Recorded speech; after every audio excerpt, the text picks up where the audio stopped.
quero dizer para vocês que eu não combinei nada com Esdras, e ele cantou exatamente nosso assunto sobre a cidade que desce do céu. Ele não sabia de nada, fica parecendo que foi encomendado, mas não foi encomendado. Nosso propósito hoje e amanhã é tentar chegar um pouquinho mais na prática de tanta riqueza que nós recebemos durante essa semana, falar um pouquinho sobre as consequências práticas, as conclusões que nós devemos tirar, sobre a nossa prática já nesse segundo semestre. Eu estive em Israel 2 vezes esse primeiro semestre. Estive com um grupo, que a gente leva grupos para lá, em março, e depois, inesperadamente, eles chamaram um encontro de alinhamento com Dan Juster, Asher, Ethan, chamaram todas as pessoas ligadas com eles, em todos os continentes, que as pessoas que estão agindo mais no ministério apostólico, e então eles queriam um grupo de 30, 40 pessoas, mas na verdade acabou sendo umas 70 e 80, eles ficaram admirados que na última hora, avisando tão em cima da hora, todo mundo aderiu, veio da China, veio dos Estados Unidos, veio do Reino Unido, veio do Japão, vieram de muitos lugares, e não é fácil, é caro, é dispendioso, e a agenda de todo esse pessoal é muito cheia, e todo mundo limpou a agenda e veio correndo, e é claro que eu e o Christopher também fomos correndo. Eu já tinha estado em março e acabamos estando lá novamente em maio. E teve um irmão com dom profético, Chuck Pierce, eu já tinha conhecido o nome dele, mas ele é um senhor de cabelo grisalho, bem comprido e bem fortinho, e ele estava lá e falei, será quem é essa pessoa tal? E aí ele, acho que estava só um dia lá e tal, mas ele veio entregar uma profecia e uma visão, e ele falou que, acho que a partir de dezembro passado, que iríamos ter 2 anos de eventos assim proféticos muito fortes acontecendo, mas não crescendo, e depois ia ter um rompimento. Foi bem interessante isso.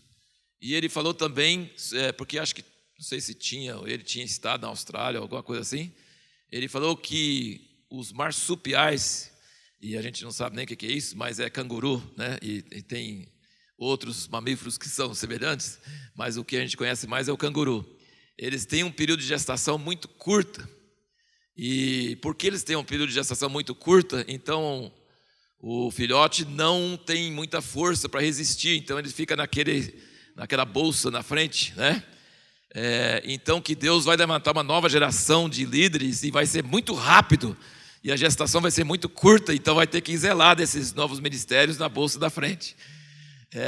Então esses profetas são meio estranhos, mas é interessante, E então foi assim, eu sinto mesmo, e quando eles marcaram isso, parece que não...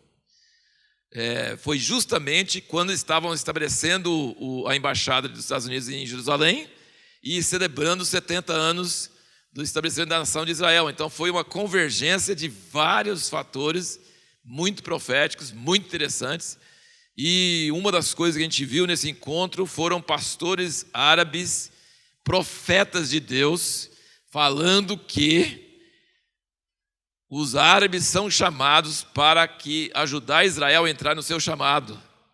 Isso é assim, o amor e a unção e desses irmãos árabes é um negócio assim fora do comum.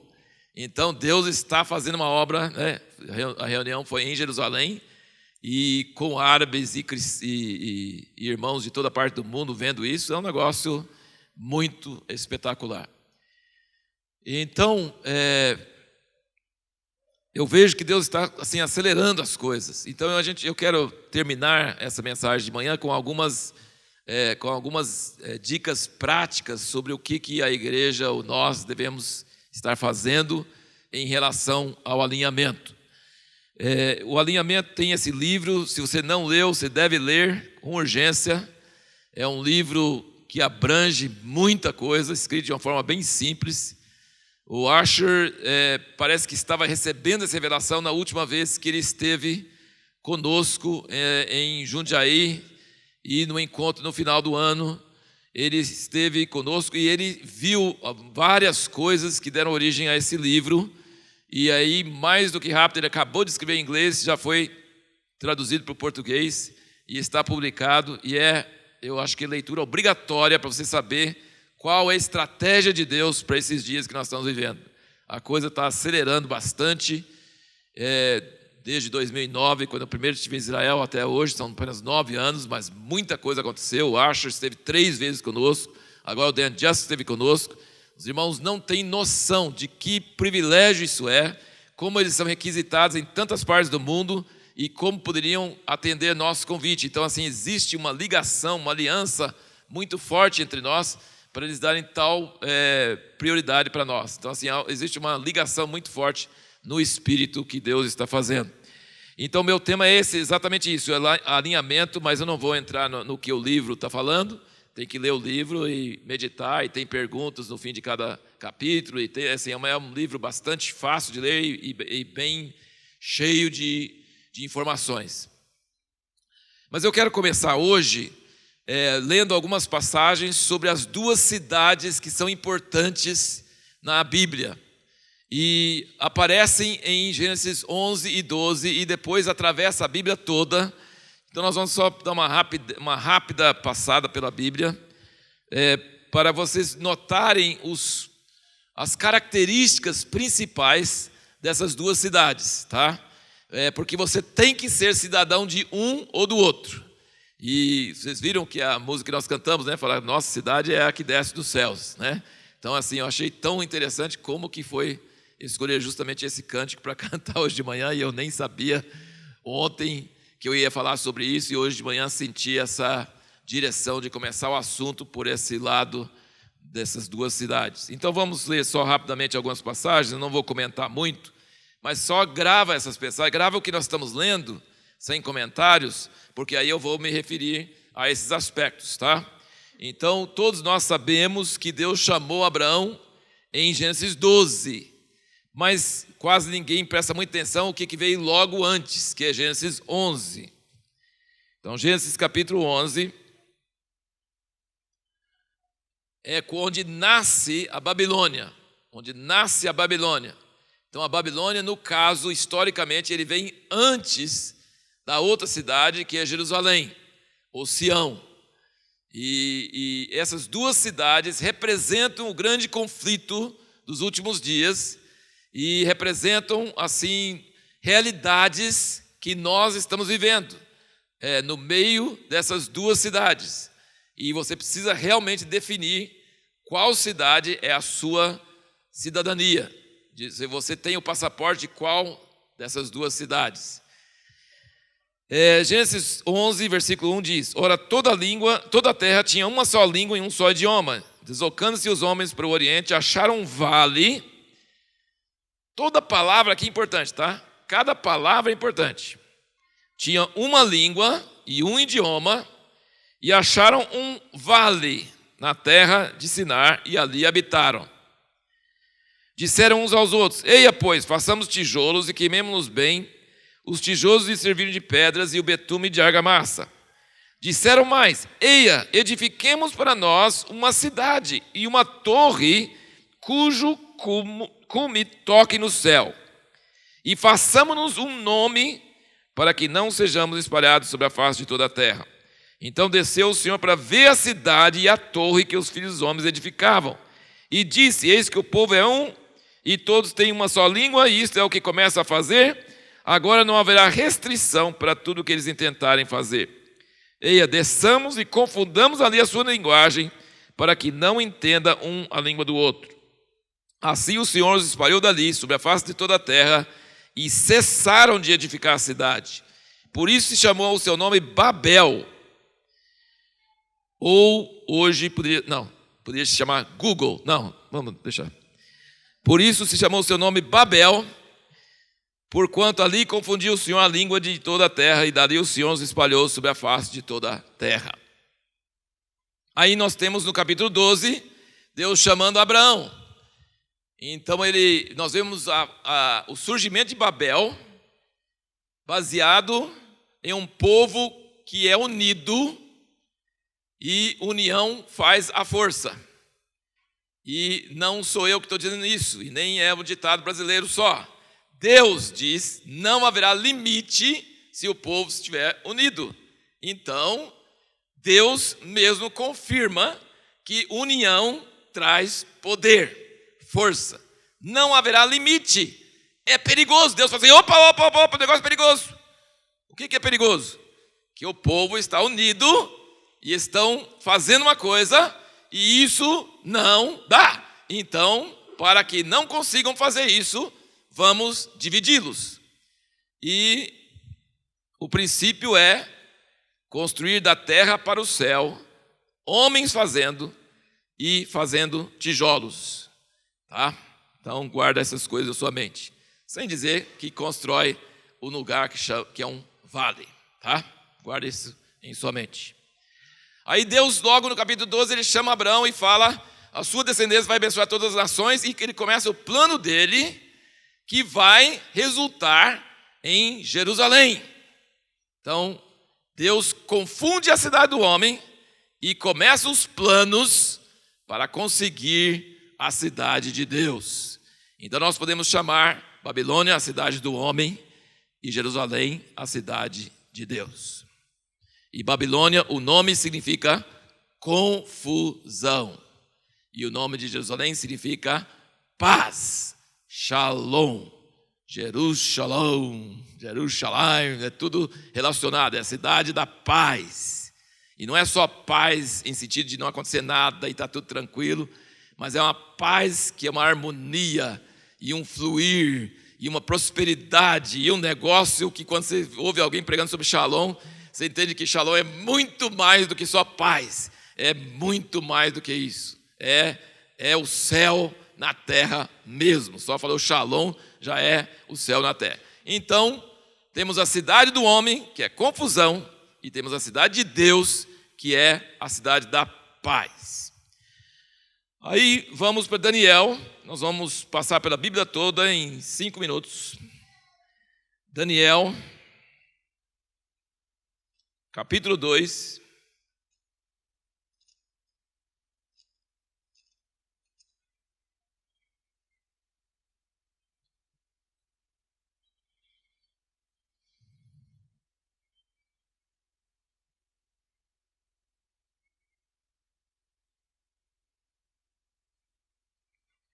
E o versículo 34.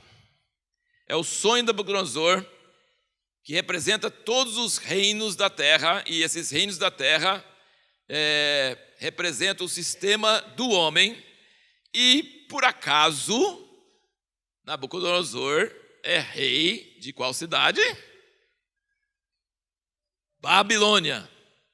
Então, Babilônia não sai do noticiário bíblico, ele está direto, sempre lá. E ele é o rei da Babilônia, ele viu essa estátua tremenda, impressionante, olhava o ouro da cabeça, depois olhava a prata, depois olhava o bronze, depois olhava o ferro, e que estátua, e que coisa! E no fim, o que acontece com essa estátua? Versículo 34, estavas vendo isso quando uma pedra foi cortada, não é tijolo, é pedra, foi cortada, sem auxílio de mãos, nenhum homem fez nada, não foi o homem que fez, a estátua é o homem que faz, mas essa pedra, que não é tijolo, porque tijolo é pedra feita pelo homem, e pedra é Deus que fez, e essa pedra foi cortada sem auxílio de mãos. Feriu a estátua nos pés de ferro e de barro e os esmiuçou. Então foi juntamente esmiuçado o ferro, o barro, o bronze, a prata e o ouro, os quais se fizeram como a pragana das eiras no estio. E o vento os levou. Aquilo que parecia tão sólido virou poeira. Virou poeira. e não se podia achar nenhum vestígio deles. Irmãos, vamos começar a ficar entusiasmados? Você que está cedo, está frio. Tudo que está vendo hoje, esses reinos do mundo que o diabo mostrou para Jesus lá na cruz, olha o reino do mundo em toda a sua glória. São Paulo, Tóquio, Londres, Paris, Nova York. Todo esse reino e a sua glória, as luzes de neon e aquelas coisas. E os caras que se acham os presidentes e os embaixadores, e a elite, o Bill Gates e todo esse cara. Virou fumaça. Ei, glória!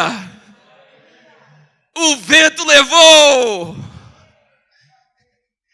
Você acha que é poderoso, que é forte? Não é nada, basta uma pedrinha para acabar com tudo isso e virar fumaça, poeira.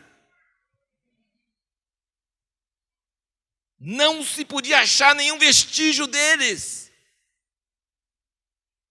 A pedra, porém, que feriu a estátua, se tornou uma grande montanha. Não é vale, não. Deus não gosta de vale, Ele gosta de montanha.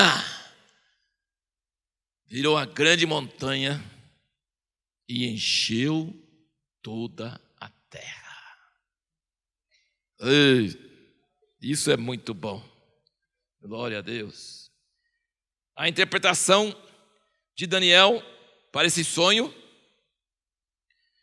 no versículo 44, mas nos dias desses reis, o Deus do céu suscitará um reino que não será jamais destruído, nem passará a soberania deste reino a outro povo, mas esmiuçará e consumirá todos esses reinos e subsistirá para sempre. Porquanto, visto que do monte foi cortada uma pedra sem auxílio de mãos, e ela esmiuçou o ferro, o bronze, o barro, a prata e o ouro, o grande Deus fez saber ao rei o que há de suceder no futuro. Certo é o sonho e fiel a sua interpretação. Hebreus 11. Está vendo? Nós vamos passar pela Bíblia rapidamente, vamos chegar a Apocalipse já já. Hebreus 11.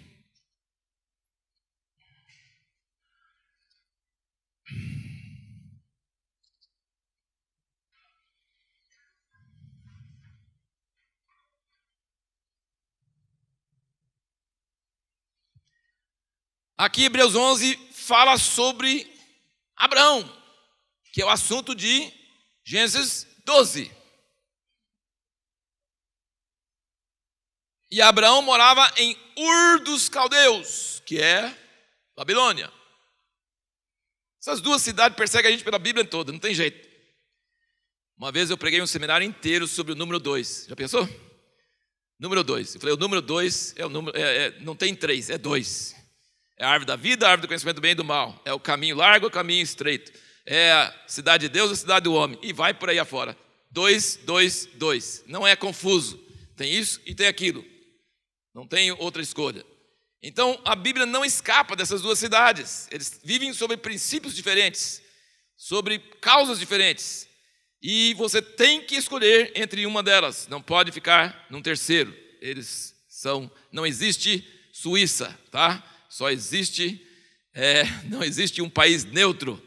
Né? Você tem que estar em um ou outro. Não tem aí jeito. E aqui, então, Gênesis 12, Abraão morava em Ur dos Caldeus. Tinha acabado de acontecer todo esse negócio da Babilônia. Deus fala a Abraão, sai da tua terra, cai fora daí, porque aí não é um lugar bom não. E o que ele usou para atrair Abraão? O que ele usou? Vem cá, vem cá, vem cá, vem cá. Sai disso aí, ó, e vai para lá. Onde você vai? É uma terra que não tem nada agora. E você vai ficar anos e anos e anos e anos e anos e anos e vai ser estrangeiro, e vai ser peregrino, e não vai ser dono de nada, e vai ser discriminado, e você vai ser perseguido por reis, e você vai passar um monte de apuro, mas não tem problema, porque tem um negocinho te chamando assim, ó, piscando.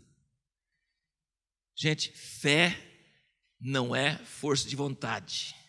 Fé não é falar assim, eu vou aguentar. Não. Fé é ver um negócio que ninguém mais vê e viver na base disso. E falar, tudo isso aqui vai virar fumaça. mas o que eu vejo vai durar para sempre. Isso chama-se fé. Hebreus 11. Moisés era filho de Faraó, poderia ser sucessor de Faraó, maior império da terra daquela época. E ele negou tudo e foi ser um pastorzinho de ovelha. Então assim, você leu Hebreus 11 todinho. Todos eles andaram porque viam esse negócio cintilando, piscando. Assim, isso é outra coisa. Então vamos ver o que é. Como é que ele descreve aqui? Ele fala, versículo 8, Hebreus 11, 8. Pela fé, Abraão, sendo chamado, obedeceu, saindo para um lugar que havia de receber por herança, e saiu sem saber para onde ia. Pela fé, peregrinou na terra da promessa como em terra alheia, habitando em tendas com Isaque e Jacó, herdeiros com ele da mesma promessa, porque esperava, o que ele esperava?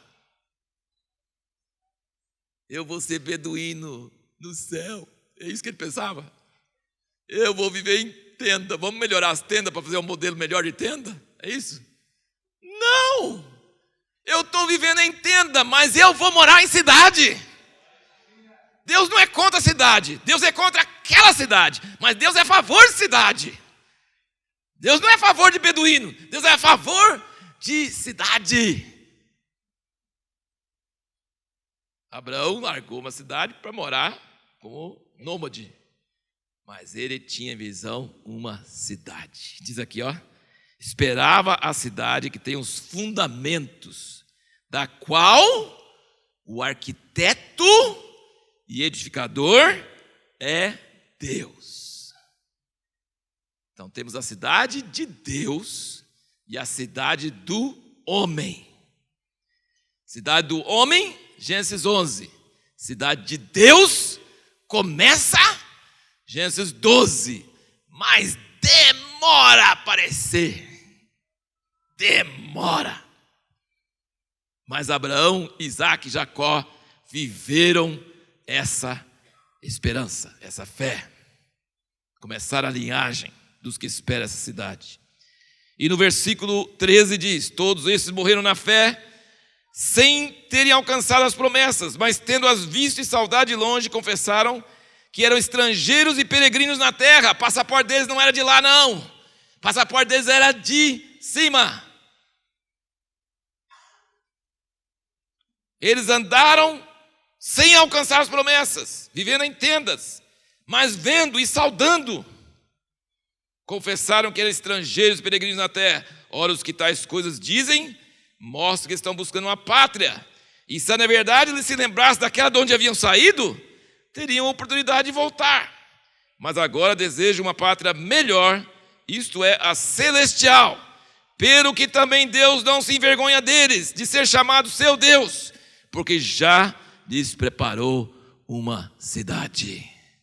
Amém? Deus lhes preparou uma cidade.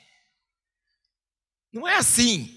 Você sai da cidade do homem e se vai dizer, agora nós vamos fazer uma cidade melhor. Não, você não vai fazer nada. Você vai abandonar a cidade que o homem faz e ficar que nem um louco, vivendo precariamente, esperando a cidade que Deus vai fazer. Você não vai falar assim, não, mas eu sou Abraão, então eu consigo fazer uma cidade melhor que esse povo de Babel. Não, você não consegue fazer nada. Daniel fala assim, eu estou aqui no governo, eu vou derrubar esse governo. Não, não vai derrubar esse governo. A pedra é cortada sem auxílio de mãos. A cidade é Deus que faz. Deus é o arquiteto e edificador. E eu vivo precariamente, mas eu vivo precariamente olhando para aquela cidade, que é essa cidade que vem sobre a terra. E se quiser pode voltar. Mas Abraão não quis, Isaque não quis, Jacó não quis. Eles não quiseram voltar para a cidade onde ficaram acomodados. Deus já lhes preparou uma cidade.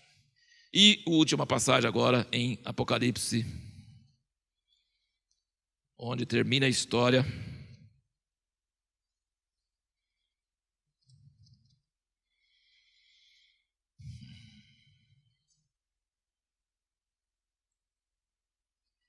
Só interessante você ver aqui então, Apocalipse 17.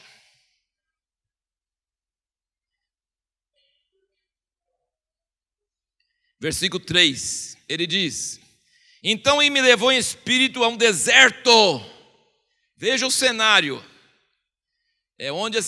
Lá fala que é vale, aqui fala que é um deserto, tá? É o mesmo lugar da Babilônia.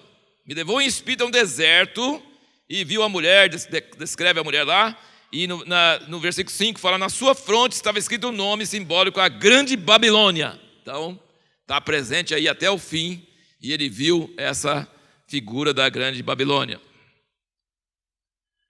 Mas, vamos ver agora, deixa eu ver onde... 21, capítulo 21, versículo 9.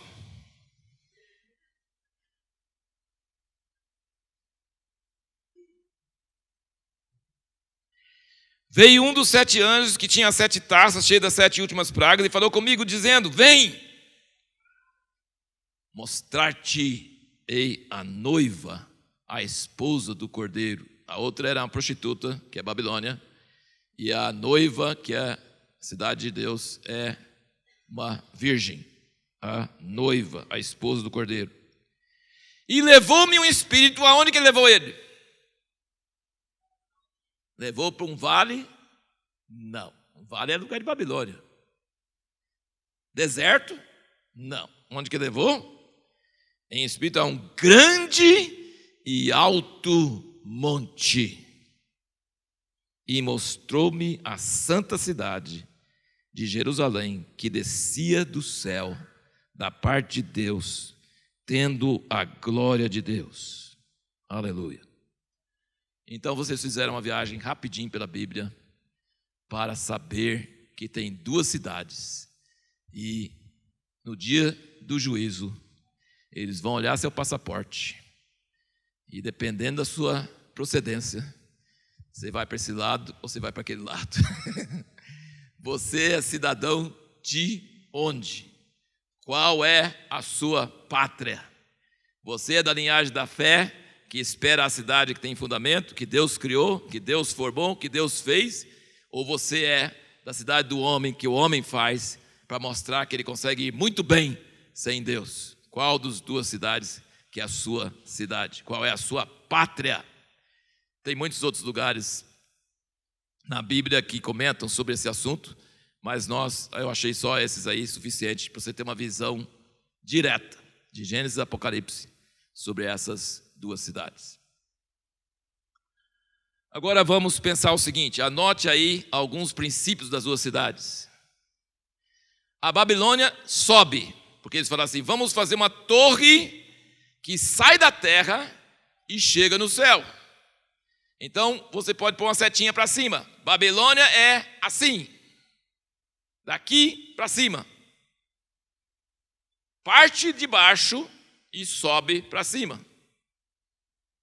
Parte do nada, segundo a ciência moderna, parte do macaco e chega a ser um super robô, sei lá. Parte do Big Bang e elimina o câncer, né? Sei lá. Então, parte do nada e chega no tudo. Parte de baixo e vai para cima. E a Nova Jerusalém, como é que é? Vem de cima e desce. Então, Babilônia sobe e Jerusalém desce. Que coisa estranha, que todo mundo está querendo ir para o céu. Arrebatamento, pré-tribulação, que coisa mais estranha. Tipo, Jesus está descendo e a gente está subindo, e a gente fala assim: oi, passamos tanto tempo sem você, agora você desce e a gente está indo. Senhor Jesus, eu pensei que você ia estar lá. Não, estou falando que eu estou descendo, como é que fica? E o Asher fala, e é um negócio assim que faz a gente parar para pensar muito. Ele fala assim: se a gente vai para o céu e vai morar no céu, por que Deus vai se dar o trabalho de ressuscitar o corpo? Para quê? Porque quando você morre, você já vai para o céu.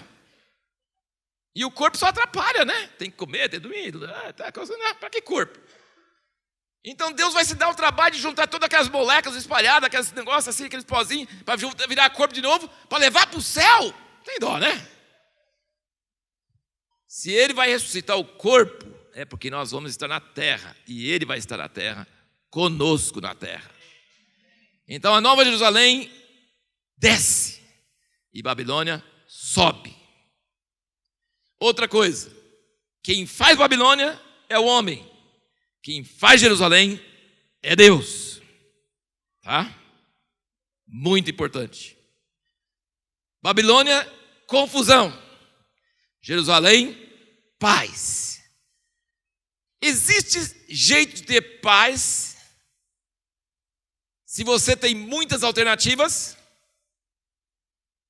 Vocês estão tudo escrevendo, mas na hora que vocês terminarem de escrever, eu quero olhar seus rostinhos e ver se você consegue ter paz quando você tem muita alternativa, assim. Mesmo que for uma coisa boa. Mas quando você só tem uma coisa e aquela coisa é boa, o que você tem na sua mente? Paz. Não precisa procurar mais, não tem outras coisas confundindo sua cabeça. É só isso, e mais isso, e só isso. Isso chama-se paz.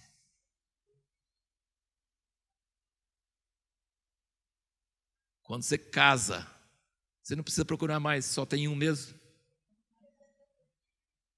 Acabou. Tem outros problemas, né? Mas aquele problema de achar cônjuge já acabou. Passa para outro problema. Mas os outros problemas vêm de escolhas e alternativas. E vai ser como na casa de meu pai, ou na casa do seu pai, vai ser assim, vai ser assado. Aí tudo que é assim, vai ser assado, é assim ou assado, é assim. Tem hora que eu levanto de manhã e não quero decidir nada, não quero nem decidir qual camisa usar. Já pensou? Eu tenho um amigo que teve uma época na vida dele que ele só tinha camisa branca. Para quê? Para não desgastar a mente. A única coisa é a primeira na fila, entendeu? E no guarda-roupa assim é o primeiro. Paz, chama paz, não tem escolha. Então eu quero que você pense um pouquinho sobre isso. Babilônia é confusão. E tem hora, e aí que eu quero chegar depois nisso, mas eu quase não consigo esperar. Que a teologia traz um monte de confusão. Fulano fala isso, e Beltrano fala isso, e o outro fala isso, e o outro fala aquilo. Ai, meu Deus do céu, alguém fala o que é certo, pronto. Então, assim, quando tem muita confusão, é que a Babilônia está no meio da coisa. E eu tenho essa visão dessa cidade, da paz, amém? Onde Deus fez, onde não tem muitas opiniões, onde é só vida, não tem o bem e o mal, é só vida, é só Deus, é só maravilha, é só ir para frente, é só aquela coisa que tem na frente, que aquela coisa na frente já é a coisa certa, porque é Deus que deu. Imagina, não é bom demais isso aí? Não tem mais. Quem aqui já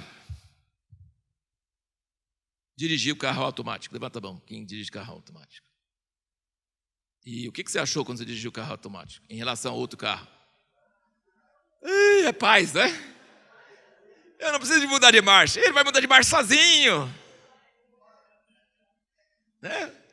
Carro, você não tem que escolher, é primeira, é segunda, é terceira, não tem que escolher nada, é só. Isso é a paz do reino de Deus.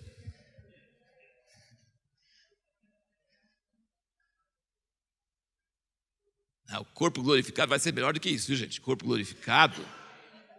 O corpo glorificado, você pensou, você já está lá. Jesus foi andando com os discípulos de Emaús e tal. Aí, quando o pão, é o Jesus, ele desapareceu. Não me pergunte para onde ele foi, que eu não sei. E eles foram voltar aqueles 15 quilômetros assim, de novo, e chegaram lá, Jesus chega lá. Se ele quisesse abrir a porta, ele podia, mas tem graça, né? Não tem graça. Você pode passar por parede, para que você vai abrir a porta, né? Tipo, se você pode andar em cima da água, para que você vai pegar barquinho, entendeu? Assim, é um negócio, assim, o corpo glorificado é um negócio, e sabe que a melhor coisa do corpo glorificado, gente, vocês precisam pensar mais nisso, porque isso é a nossa cidade. Porque esse aqui é barraca, tenda, mas nós vamos morar numa cidade. E essa cidade tem casas e apartamentos para nós, que é esse corpo que vai ser glorificado. E, gente, esse corpo glorificado vai comer. e não vai engordar.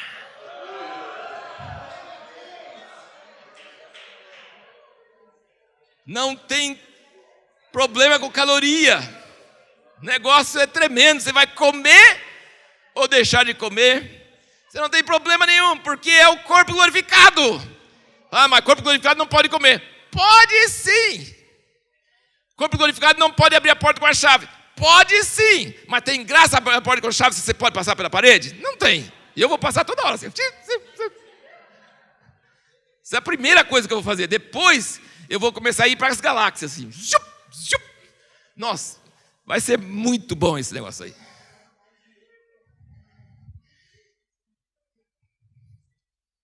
Isso é tudo porque eu fui falar de carro automático, só por causa disso. Então, outras coisas que você pode pôr dessas duas cidades. Você pode pôr complicação para Babilônia e simplicidade, Jerusalém. Simples. Simples. Uma criança consegue entender. Complicação, simplicidade.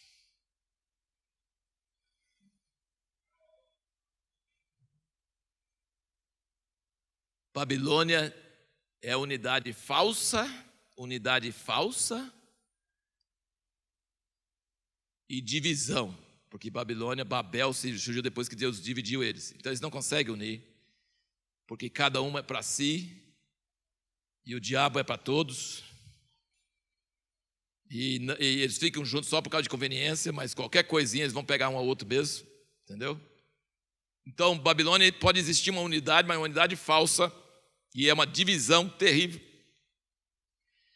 E Jerusalém é unidade.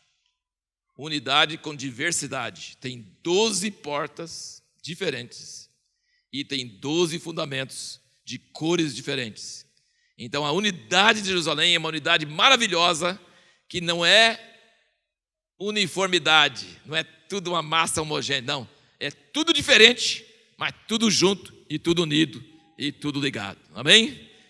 Não tem coisa melhor. Por exemplo, o diamante. O diamante é uma pedra só, mas ele tem tantas facetas que brilha que parecem muitas, né? Então, assim, Jerusalém é um diamante de Deus. Então, ele é um só, unido, nenhuma divisão, nenhuma contenda, nenhuma coisa, mas tem diversidade, muita diversidade, tamanho de glória, tamanho de diferença de cor, é tudo maravilhoso, tudo diverso. Nós vamos ficar surpreendidos a eternidade inteira com tudo quanto é diversidade, que Deus não gosta de coisa igual, tudo monótono, tudo preto, tudo branco, tudo cinza, não gosta de nada disso. Ele gosta de cor, de diversidade, ele gosta de muita coisa diferente, ele gosta que cada pessoa seja diferente, ele gosta de diversidade com unidade, né? Então, essa é a visão dessas duas cidades. E vamos começar então a entrar em alguns aspectos aqui.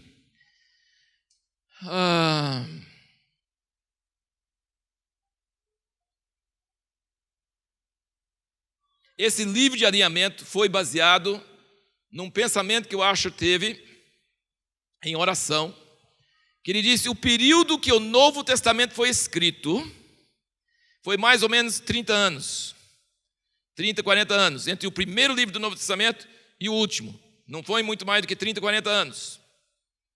Imagina a unção de Deus que estava sobre os homens para escrever a palavra de Deus. Imagina que unção é essa. Você lê, por exemplo, os escritos dos primeiros pais da igreja, no 110, 115 por aí, né, depois de Cristo. Nossa, tem muita coisa legal, mas não é a palavra de Deus. Eram homens piedosos. É igual a gente lê a mensagem nossa hoje, entendeu? Mesma coisa. Tem muita coisa boa, mas não é a Bíblia. Não é a Bíblia. A unção para escrever a Bíblia é uma unção poderosa. Paulo não sabia que estava escrevendo a Bíblia. Ele pensou que estava escrevendo para Corinto, para Romanos, para Tito, para Timóteo, para Filemão. Ele pensou que era só a cartinha. Estava na cadeia escrevendo Efésios. Eu queria ir para a Espanha. Graças a Deus que não foi para a Espanha. E ficou preso. Que se não ficasse preso, nós não íamos ter Efésios. Já pensou? Efésios estava na cabeça de Paulo e ele não ia escrever se Deus não botasse ele na cadeia. Ele ficou na cadeia, olhando para o teto. Queria pregar na Espanha. Quem levou prejuízo foi os espanhóis, mas quem lucrou foi todos nós, né? Ele escreveu Efésios. Gente, o primeiro capítulo de Efésios, ele esquece de pôr ponto. Pra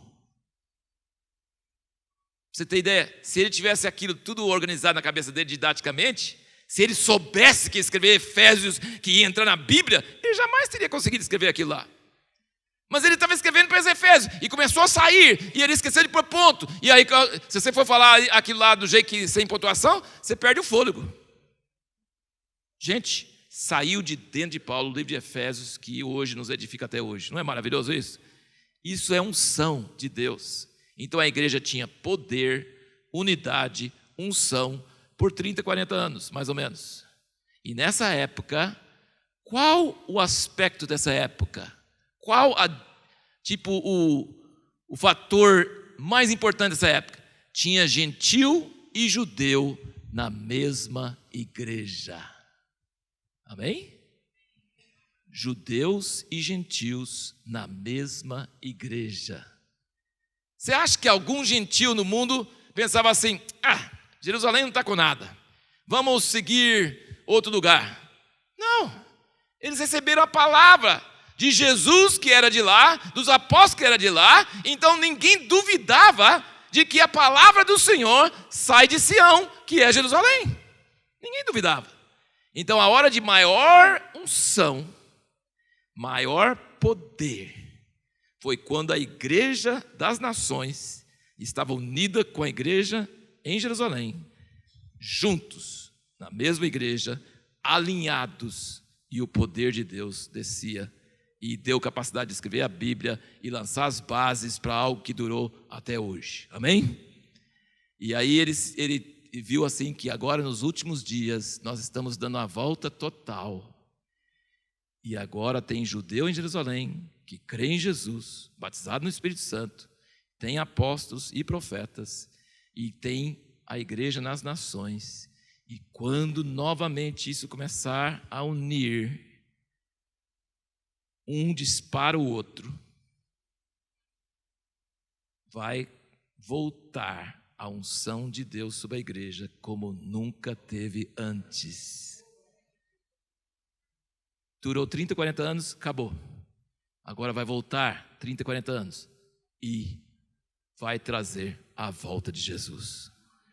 Então nós não vamos ficar alinhados com Roma, nós não vamos ficar alinhados com Kansas City, nós não vamos ficar alinhados com nenhum outro lugar na terra. Para quê? Vamos ficar alinhados com o lugar de onde o evangelho saiu e onde o Senhor da glória vai voltar. Amém? E muitas pessoas no mundo já estão começando a entender isso. Vamos voltar para a simplicidade? Vamos voltar para não complicar as coisas? Vamos voltar a ser unidos com os ramos naturais? E à medida que isso começa a acontecer, a unção de Deus vai descer sobre a igreja de uma forma poderosa. E nós vamos ver coisas acontecendo. Amém? Essa é a segunda coisa que eu queria trazer, o que ele está vindo cada vez mais em meu espírito, é isso aí. E o Dan Justice dessa vez reforçou muito isso, né? De que, presta bem atenção, isso eu nunca tinha ouvido falar. Eu sempre achava que fala que nós, a igreja, vamos despertar ciúmes em Israel. E nós despertando ciúmes em Israel, Israel vai se converter e aí Jesus volta. Isso eu já sabia, porque está claro em Romanos 11. Mas ele falou que como que a igreja vai despertar ciúmes em Israel? Israel olha para a igreja hoje, não tem ciúme nenhum. A igreja tem que ser unida. Porque, tipo, o judeu fala assim: tá bom, rejeitei Jesus, agora eu vou aceitar Jesus. Mas qual das igrejas que eu vou? Aí a gente vai olhar para ele e fala assim: não sei, né? Ou então, se a gente for orgulhoso, fala: para a nossa, que a nossa é a certa. Então, assim, o mundo vai crer quando nós formos um como o Pai e o Filho são um. João 17. Mas só que eu não sabia, e isso me tocou assim, ele pregou isso sábado passado, na verdade domingo passado de manhã, lá em Guarulhos. Ele deu uma mensagem dessa semana todinha, deu em uma mensagem só de 1h e pouco. Nossa, saí de lá cambaleando. Mas senti tanta confirmação. Ele disse que quando o remanescente, tipo os pouquinhos da igreja, se unir com os remanescentes de Israel, agora, Deus vai liberar a resposta de João 17. Porque aqui, por exemplo, pensa bem, como é que a gente consegue ficar unido com as outras igrejas? A gente pode visitar os pastores, a gente pode fazer uma visitinha para uma igreja, outra visitar outra, pode tomar ceia juntos, mas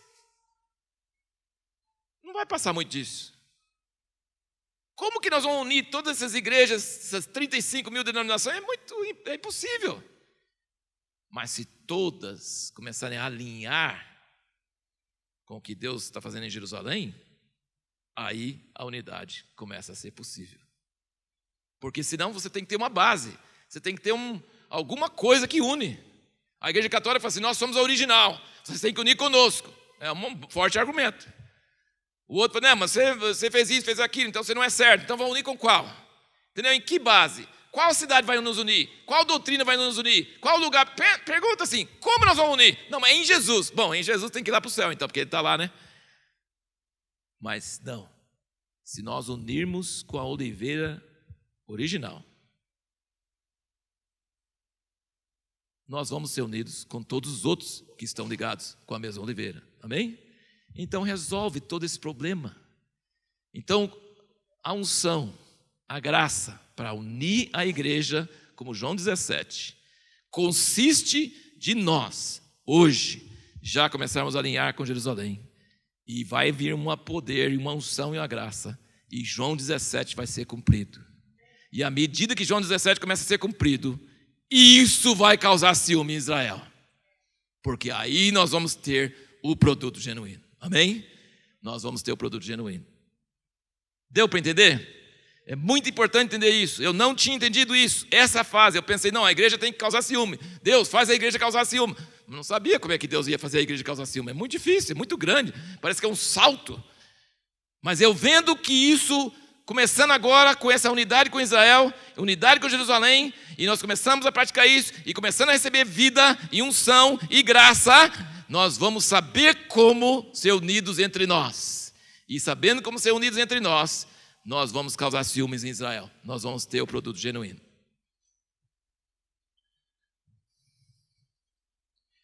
Então nós falamos de duas coisas, só para você organizar as suas anotações. Nós falamos sobre as duas cidades, primeiro ponto. E o segundo ponto nós falamos sobre a chave para João 17 ser respondido. Tá? A chave é nós unirmos os remanescentes da igreja com os remanescentes dos judeus que já creem em Jesus.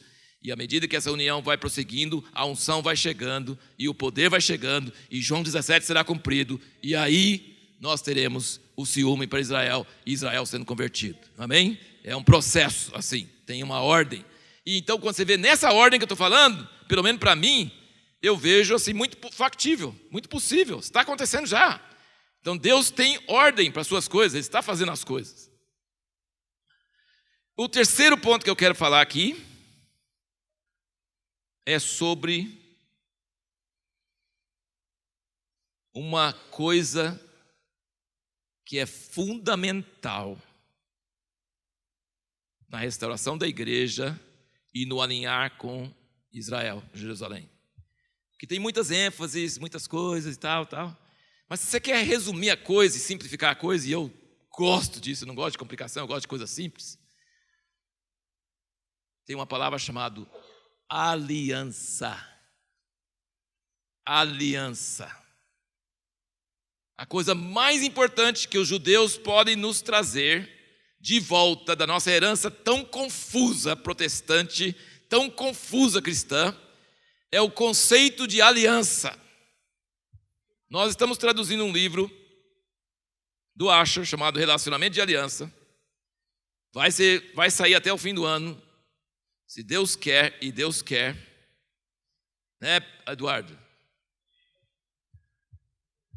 Deus quer, então vai sair. Gente, eu falo isso porque nunca vi um livro mais difícil para nós soltar a mesma coisa. Acho que tem até oposição do inimigo, porque esse livro é tremendo. É um livro mais ou menos da grossura do Dan Juster, só que ele é um manual de como ser igreja. Ele é um manual, ele fala sobre família, trabalho, governo, política, governo da igreja, sobre como tratar o irmão, sobre como viver com as pessoas, sobre o casamento, criação de filhos. Ele fala sobre tudo. Curto, mas sobre tudo. E eu leio, releio, estou lendo frase por frase. Eu quero que saia num português perfeito. Eu quero que saia numa linguagem que seja acessível, mas que seja fiel ao original. Então, por isso que está dando muito trabalho. Está uns 3 ou 4 anos já que nós estamos nisso. Já foi traduzido, está sendo retraduzido, mas vai sair até o fim do ano, se Deus quiser. Gente, relacionamento de aliança. Eu tenho que falar assim pouquinho, porque não dá tempo. Não, mas, gente, nós protestantes perdemos totalmente o conceito de aliança. Isso é devido à falha dos próprios reformadores, porque eles eram unidos na base da concordância, do credo. Se pensa igual, pode ser meu irmão. Se não pensa igual, tchau, não quero saber de você. Você é herege, eu sou certo e você é errado. A reforma começou nessa base. Lutero e Zwinglio concordaram sobre 13 pontos dos 14 sobre a ceia. Tinha 14 pontos sobre a ceia. Sentaram numa mesa, um de um lado, outro do outro. Gente, hoje não consegue nunca alguém concordar esse tanto, viu? Eles concordaram bastante. 13 pontos. Mas no 14 não concordaram. E não estenderam a mão para o outro, por causa do 14. Isso é fato. Dividiram, brigaram, acabaram com o outro. Nós nascemos dessa raiz de amargura. E aí começou por aí, divide. Você não concorda com o pastor por qualquer coisa, você leva o membro embora. O cara te discipulou, o cara cuidou de você, o cara levantou você, e você pega os membros da igreja, vai embora, faz outra igreja, e você começa a adorar a Deus. Caramba, você vai adorar a Deus quebrando sua aliança? Quer dizer, o Deus da aliança, você vai adorar o Deus da aliança quebrando a aliança. Como é que faz isso? E agora pasmem. Faz cara de assustado, depois que eu falar, não agora. Se ficar assustado agora, eu estou assustando você, né? Mas não quero eu assustar, eu quero que você assuste com o que eu vou dizer.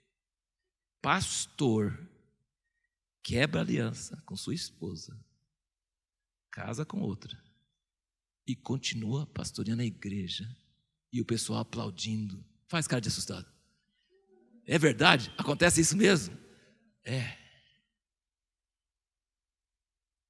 Eu não vou ler para vocês essas passagens, mas, gente, Deus fala, ele falou, Deus é testemunha entre você e a mulher da tua mocidade.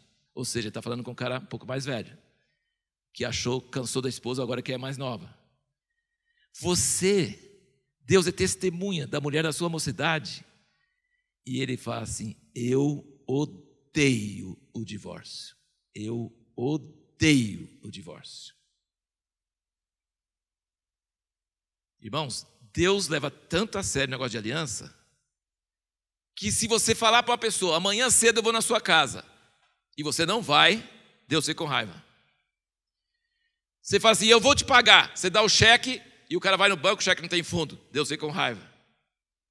Deus não gosta de gente que não cumpre o que promete. Você não pode cumprir? Não fale. Se você não falou, você não fez aliança. Então você não tem problema de quebrar, porque você não está quebrando nada, você não fez. Você fez? Deus está de olho. Tinha os recabitas, o pai deles falou assim, não pode beber vinho, e não pode morar em casa de alvenaria. E Deus podia pensar, para que isso? Por que está falando isso? Mas ele falou para os filhos, nunca mora em casa de alvenaria e nunca beba vinho. Aí Deus falou com Jeremias, já era tempo dos netos, dos bisnetos. Ele falou assim, chama os recabitas para cá e tira vinho e oferece vinho para eles. Faz uma festinha de vinho para eles. Deus falando, olha que Deus. Aí o Jeremias vai lá e compra o vinho, coitado, eu acho que ele perdeu todo o dinheiro, né? Mas ele comprou o vinho, botou o vinho lá, chamou todo mundo, e aí falou assim, bebe, estamos aqui, ó, Deus mandou assim beber. Ele falou assim, não, nosso bisavô falou que não é para a gente beber vinho. Jeremias ficou assim, existe isso? E Deus falou assim, fala para os filhos de Israel, ó, olha aqui, nem foi Deus que falou, foi o bisavô deles que falaram. Mas eles seguem. E ele falou assim, eu vou abençoar eles, porque Deus ama quem guarda aliança. Deus ama quem guarda aliança. Sabe por quê? Porque Ele é um Deus que guarda aliança. A coisa que Deus mais valoriza é a aliança. A coisa que mais valoriza é a aliança. Se você não leu ainda, leia esse livro aqui, ó, porque esse livro é escrito pelo Christopher, meu irmão, Hesed, é uma palavra hebraica. Depois que eu ouvi ele deu esse curso aqui num curso desse aqui, numa escola desse aqui. A palavra Hesed na Bíblia aparece como benignidade, misericórdia, graça. Os caras não sabem como traduzir, por isso que a gente pôs Hesed, porque fala Hesed é diferente. Porque o Hesed de Deus é muito mais do que benignidade, graça, misericórdia. É muito mais. Quando Deus fala para Moisés em Êxodo, e Moisés fala assim, eu quero ver o Senhor.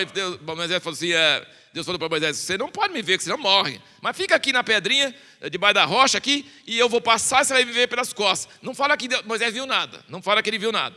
Mas fala que ele ouviu, porque Deus mesmo passou na frente dele, falando quem ele é. Eu sou Deus Todo-Poderoso, que guarda a beneficência. O que é beneficência? Hesed. Ele fala um monte de qualidades ali. Só que a única das qualidades que repete 2 vezes é Hesed. Única. E no resto da Bíblia, essa passagem de Deus proclamando o nome dele para Moisés é repetido todas as vezes. Aliás, se você gosta de orar, se você quer orar, leia essa passagem, porque o pessoal mais usa isso em oração do que qualquer outra coisa. Porque é Deus mesmo falando dele mesmo, aí não tem jeito de errar. E o que significa Hesed? Hesed é muito mais do que misericórdia, ter dó de uma pessoa. Não, Hesed é uma misericórdia quase obrigada por causa da fidelidade. Significa assim, você pode pintar o 7 comigo, que eu ainda vou ser fiel a você, porque não depende de você. Eu tenho que ser fiel porque eu prometi. E eu prometi, eu vou cumprir. E a raiz da nação de Israel é baseada nisso. Vocês leem a história, Israel não presta para nada. Mas nenhum de nós também prestaria. Mas eles não prestam para nada. Ele não é um povo bom. A Bíblia toda se incumbe de nos mostrar que Israel não é um povo bom. Tem salmos que resumem a Bíblia toda, certo? Então tem salmo que fala tudo que Deus fez. E tem salmo que fala tudo que Israel fez. Eles mesmos fizeram o salmo que acaba com eles. Deus é isso. E nós, ó. Eles mesmos falam, está na Bíblia. Mas Deus falou assim, eu jamais vou deixar meu Hesed para com Israel. Jamais. Jamais. Porque isso é quem eu sou. Por isso que o diabo quer acabar com Israel. Porque se ele acabar com Israel, ele desmente Deus. Entendeu? Por isso que ele quer acabar com Israel. Porque imagina, por que Deus escolhe um povo e não escolhe outro? Não, ele escolheu porque ele quis, porque ele é Deus. E ele, para provar que ele é Deus, e ele é um Deus de aliança, ele jamais vai deixar Israel desaparecer. Ele jamais vai deixar a sua fidelidade. Gente, eu estava pensando outro dia. Você tem ciúme de Israel? Tipo assim, eu queria ter sido escolhido. Por que Deus escolheu Israel? Por que não me escolheu? Tipo assim, Deus, não é justo só escolher um povo e ser tão fiel com esse povo, e nós não, nós sobramos, nós somos as nações, as ilhas, né? Eu falei, não, eu não sinto isso. Você sente isso? Eu não sinto isso. Eu sentiria o contrário. Se Deus rejeitasse Israel, deixasse Israel desaparecer, eu falaria assim, que Deus é esse? Ele usa Israel só para trazer Jesus, depois chuta? Que Deus é esse? Não, mas um Deus que prometeu e que cumpre até hoje e segue o que Ele falou. Esse Deus eu quero seguir, porque esse Deus é digno de confiança. Não é verdade? Então Israel foi escolhido por Deus, querendo ou não querendo. E não foram eles que escolheram. Aliás, eles tentam escapar o máximo possível. Não conseguem. Então não vou demorar muito mais sobre isso. Mas vocês estão entendendo o que eu estou falando, irmãos? Se a gente entender a essência da natureza de Deus, que Deus é um Deus de aliança, casamento, acordo entre irmãos, relacionamento entre irmãos na liderança, tudo muda. Eu jamais posso quebrar uma aliança com alguém e depois adorar a Deus de cara lambida como se fosse tudo normal. Não é normal. Tem problemas, tem brigas, tem coisas difíceis, tem. Mas não quebre a aliança. Deixa eu dar só um exemplo para vocês, que eu acho muito importante, que eu queria trazer isso bem para a nossa prática, sabe? E eu queria dizer para vocês, nós não sabemos o que é aliança. Nós precisamos praticar aliança. Nós precisamos entender isso. E por isso que esse livro grosso, com todos esses capítulos, e mostrando exemplos bíblicos, e mostrando como isso funciona na prática, até sobre piadas que a gente faz sobre irmãos. Ele mostra como isso é quebra de aliança. Que o irmão sai rindo, essa brincadeira. Ele fala assim, isso machuca. Isso fica como ferida. Isso é coisa que não se faz. Gente, esse livro mexe comigo. Em todas as áreas. De falar a verdade em amor. De andar com os irmãos. Irmãos, eles praticam isso. O Dan Juster e o Asher não pode ser mais diferente do que água e óleo. Eles são muito diferentes. Mas andam junto há 40 anos. Irmãos, a gente não anda junto com o outro porque concorda com o outro. A gente anda junto com o outro porque tem aliança. Porque tem compromisso. Isso me impede de ser sucesso? Não tem problema não. Eu não quero ser sucesso. Eu quero guardar aliança. Eu quero que Deus esteja comigo. Eu não quero ferir alianças.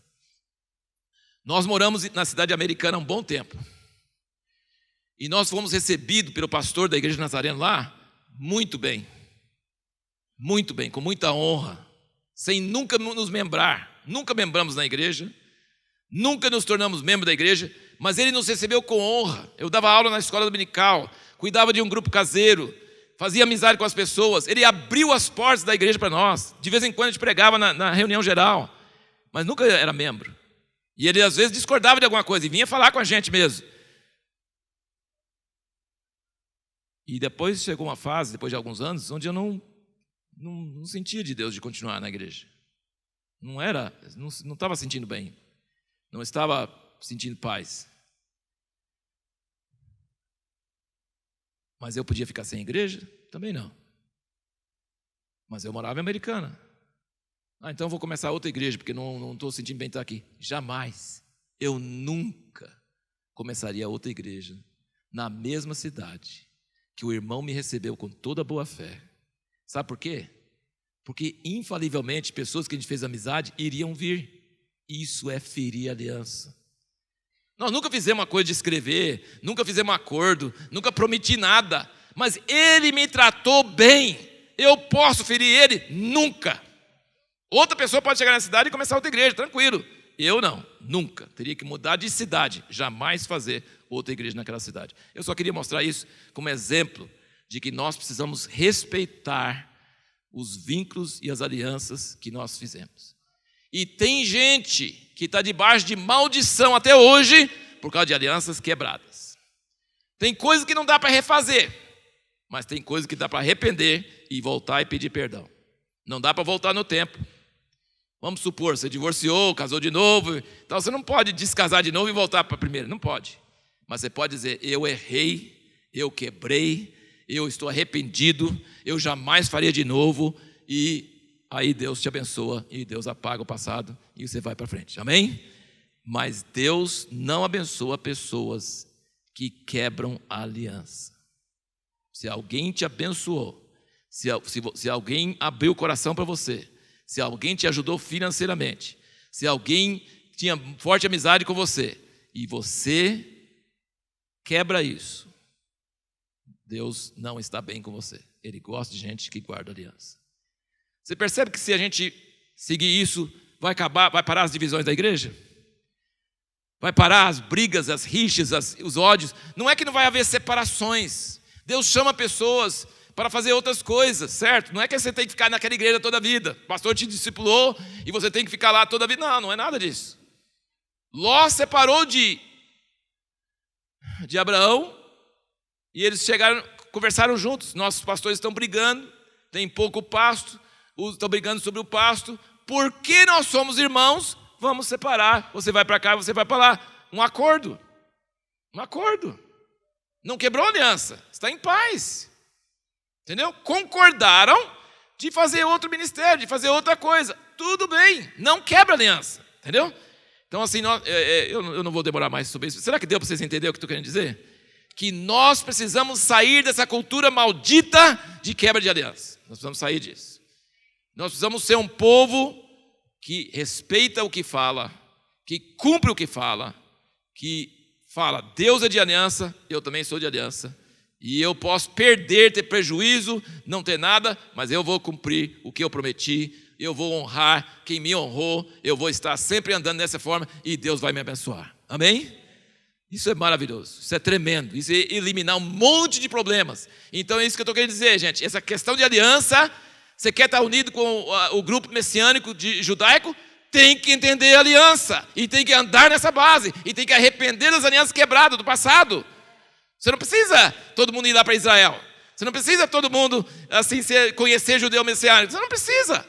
Você precisa começar a alinhar com os valores bíblicos e os valores que é o Deus de Israel que honra. Amém?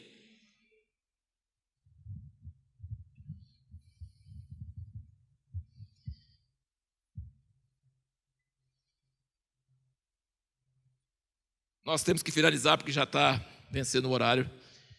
Eu vou dar uma segunda palestra amanhã, no fim do nosso tempo juntos. Então eu vou terminar, mas eu vou dar mais um pontinho aqui, tá? Mas eu tenho vários pontos práticos sobre o que nós devemos fazer agora em relação a essa unidade com Israel, tá? Isso eu vou dar na outra palestra amanhã. Mas eu vou dar mais um pontinho. Eu dei 3, eu vou dar só o quarto agora, rapidinho. E aí nós vamos finalizar e aí fica para outra palestra. Então, o quarto ponto, vocês têm aí, está claro aí os 3 pontos que já falamos até agora? Né? As 2 cidades, a unidade da remanescente da igreja com o remanescente de Israel, e o terceiro é essa questão de aliança, tá? A importância de aliança como o valor central, o valor principal, tá? Eu não posso ter ninguém, assim, a pessoa pode ficar com raiva de mim de graça, tá? Problema dela. Mas eu não posso ter feito algo que dá base para ela. Eu preciso honrar as alianças. A Bíblia fala, tem algum problema com alguém? Deixa a tua oferta e vai e acerta, tá? Nós precisamos ser fiéis, leais. Não existe esse negócio de abrir uma outra igreja na mesma cidade e adorar a Deus e criar inimizade entre os irmãos e com a pessoa que te discipulou. Que coisa é essa? E você acha, sim, você pode até fazer isso, mas não precisa, sai do ministério. Nem adora a Deus, espera Deus consertar a sua vida primeiro, porque Deus não vai te ouvir, entendeu? Deus não vai te ouvir, porque você quebrou a aliança. Você vai pela Bíblia toda, a Bíblia está cheia disso, e o pessoal segue a Bíblia, lê a Bíblia, prega a Bíblia e desobedece isso. Como é que pode? Assim, é incrível. Se nós entendermos isso, irmãos, nós estamos bem encaminhados para a restauração da igreja. Isso começa em nossa casa, em nossa vida, em nossas promessas, em nossas palavras, nosso caráter, tem que ser claro sobre isso. E o quarto ponto, então, é sobre o peso da glória. Tem uma música que fala, manifesta o peso da tua glória, vem com o peso da tua glória. Eu gosto desse termo, eu sinto que esse termo está ardendo em meu coração. Por que a pessoa cai quando sente o poder de Deus com muita força? Por que ela cai? Porque ela sente o peso, né? Amolece, cai. Mas não é só isso que eu estou falando. Eu estou falando que a glória traz peso. A glória traz peso. E esse talvez seja o maior motivo porque não tem sinais e milagres em nosso meio, não ressuscita o morto, não abre os olhos dos cegos. A gente ora e não tem. Tem ministério de cura hoje que sai na cidade, Todd White, esses outros aí que vão para a cidade e cura pessoas, gente, tem. Mas tem muita pessoa, talvez tem mais pessoa que não é curada do que as que são curadas. Ninguém fala disso. Também não sei se devia falar. É bom ouvir os testemunhos de cura. Mas eu já conversei com pessoas que vão nesses lugares onde tem muita cura e não é curado. E é trágico olhar nos olhos dessas pessoas. Eu vi uma irmã querida que levou um rapaz paralítico para ser curado e não foi curado nada. Gente, Jesus curava a todos. Ele punha a mão e curava. Ele curava os doentes. Não tinha esse, um acerta, outro não acerta, um vai, outro não vai. Não tinha isso. Agora, eu não estou falando mal desses ministérios, tá? Eu acho que Deus está usando, maravilhoso. Mas não é o nível de unção que Jesus tinha e que Jesus passou para os discípulos, tá?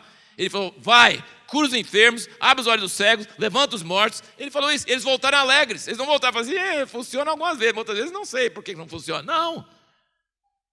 Então, irmãos, tem uma unção que vai vir sobre a igreja, onde essa unção original vai começar a funcionar. Amém? Eu não estou dizendo que Jesus ia para todos os hospitais e ia esvaziar todos os hospitais. Não estou dizendo isso. Não tem uma unção desse tipo assim, nós vamos lá esvaziar os hospitais. Não é isso. Jesus não ficava procurando doentes. Os doentes procuravam ele. Amém? Então assim, ele não ficava lá caçando doente para curar. Não, os doentes procuravam ele. Mas quem procurava ele era curado. Não tinha esse negócio. Esse tem fé. Não, esse não tem fé. Esse vai embora porque você não merece. Não tinha nada disso. Não. Tinha cura mesmo. Tinha autoridade. E isso não tem na igreja hoje. Não tem. Agora você imagina se tem tanta fila nos postinhos de saúde, no INSS. Imagina se uma igreja começa a curar assim. Já imaginou? Gente, vai vir gente, não é só de todo o Brasil. Vai vir aí de Chile, de Argentina, vai de todo quanto é lugar.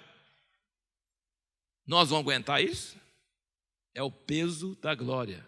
Jesus não podia entrar na cidade. Não dava tempo para comer. Gente, uma pessoa cura duas pessoas, ela já começa a ficar assim. Eu tenho o dom de cura. A pessoa começa a cantar um pouquinho melhor, já começa a lançar um CD, já vira estrela. Quer dizer, lançar CD, não sei nem se lança mais, mas tudo bem. Vocês já entenderam o que é. O peso da glória, ele vem sob um alicerce. E nós precisamos trabalhar agora no alicerce. Nós estamos orando para avivamento? Vocês estão orando para avivamento? Orando para Deus restaurar essa autoridade para a igreja? E que não seja só um grande homem de Deus, mulher de Deus, mas que seja todas as pessoas que recebam o poder para curar, para expulsar demônios, para fazer a obra de Deus. Vocês estão orando para isso? Se vocês estão orando para isso, Deus vai fazer, amém? E se Ele vai fazer, prepara o alicerce para aguentar quando Ele faz, porque quando Ele faz é perigoso. Sucesso é perigoso. Todo mundo é santo quando não tem poder, mas quando tem poder, a carnalidade que tinha lá dormente, tranquilo, humildezinho lá dentro, você vem para fora. Isso aconteceu no século XX, muitos sinais e milagres, e muito orgulho, e muita queda, e muito escândalo. Deus não quer isso mais, não vai repetir a história. O século XXI não vai ser igual ao século XX. O século XXI Deus vai restaurar mais poder do que no século XX, mas não vai ter esses escândalos, porque vai ter um alicerce que não vai trincar debaixo do peso da glória. Nós estamos em Jundiaí trabalhando anos, relacionamentos, prestação de contas, humildade, quebrantamento, respeitando um ao outro em amor, e não brigando e não dividindo. Briga de Deus, mas não divide, tá? Falar a verdade, umas verdades um com o outro é muito bom, mas não ofenda, não divide, volta de novo, pede perdão e caminha juntos. Isso é o alicerce. Deus vai derramar o poder do Espírito Santo quando vamos supor, eu acho que não vai acontecer, mas vai que acontece, né? Vamos supor que Deus me unge para curar pessoas. Tipo assim, bota a mão e o cara abre o olho. E eu até acho que eu vou cair também. Assim, nossa, não é que deu certo? Puxa vida! E aí eu começo a me orgulhar e achar que os irmãos não podem falar nada comigo, que eu tenho o dom de cura, você não tem. Você já curou um cego? Nós estamos formando relacionamentos onde nós damos direito, nós consideramos valor central, que se o irmão me chama atenção, eu preciso ouvir, eu preciso tomar cuidado, porque isso é perigoso, isso é veneno, isso vem de Satanás. Entendeu? Então nós precisamos construir, que não tem ministérios avulsos, sozinhos, ministérios que não prestem conta para ninguém, não. Tem um colegiado, tem relacionamentos, você está cercado por pessoas. Se você começa a exagerar, tem pessoas que você deu direito, deu acesso à sua vida, e você vai ouvir essas pessoas, porque você sabe que eles te amam, você sabe que eles têm aliança com você, e você sabe que eles vão chamar a sua atenção. Eles não vão ficar lá falando atrás de suas costas, eles vão falar diretamente com você.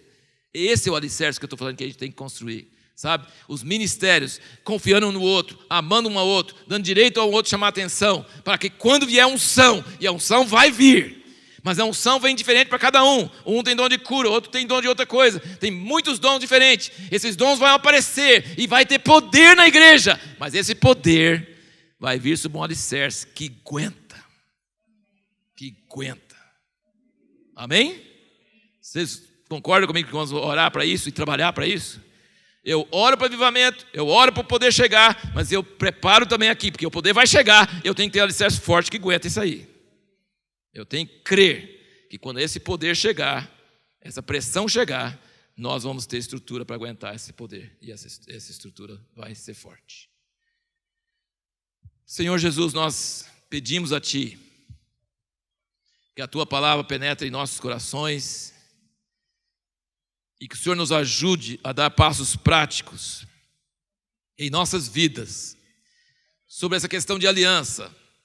Eu peço que se algum irmão aqui o Senhor trouxe à memória alguma aliança quebrada, que incomoda, que o irmão receba força e graça para saber como ir atrás, para consertar.